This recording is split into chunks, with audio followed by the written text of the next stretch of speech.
Today we'll be making beer braised pork chops. Tender and juicy, and with a beautiful sweet onion gravy on top. This dish will for sure impress, and takes this pretty ordinary piece of meat to the next level. And the best part of it is that it takes no time to make. Well, when that's said, a bit of planning is needed if you want super juicy and tender chops. The secret is brining.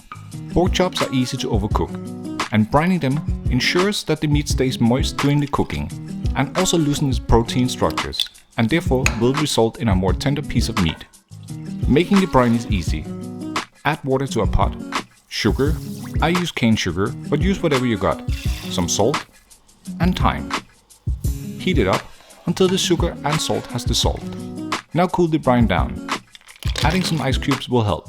You don't want to lower your chops into a hot bath. Get the chops in and let them brine for 2 to 12 hours. I know, 2 to 12 hours, but once you try this, you never want to skip this step again. Meanwhile, let's have a look at the onions. I use a mix of red and yellow onions. Mostly just because the red onions is a bit sweeter. But if you don't have red onions, don't let it stop you.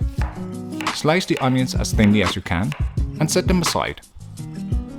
Alright, so remove the pork chops from the brine and onto a rack. Pat them dry. Season with salt and pepper on each side. Now find a plate and add flour. Coat the chops in the flour and shake off the excess. Heat a pan, add butter and cooking oil. The oil will help so the butter won't burn. Once ready, add the pork chops. Do not overcrowd the pan. Take your time. This is the only chance we have to give them some color. Sear each side for about 2 to 3 minutes, depending on the thickness. Remove the pork chops from the pan and return it to the stove. Add more butter and then the onions.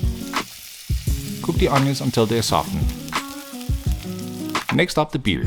I'll use a dark beer, but you can use your favorite one. The most important thing is to get a big one, as we have a bit of time on our hands while the pork chops are braising. Deglaze the pan with the beer and scrape off any brown bits from the bottom. And season with salt and pepper. Now add some more beer, so the pork chops have something to swim in. And add the pork chops back into the pan. And cover. I do not have a fancy lid that fits my pan, but some aluminium foil will do the trick. Now kick back with your beer and let it simmer for about 12 to 15 minutes. All done. Beautiful. So again, remove the chops. And thicken the sauce using a slurry of starch and water. I can already see now that we could have used some more onions, so keep that in mind when you're behind the stove.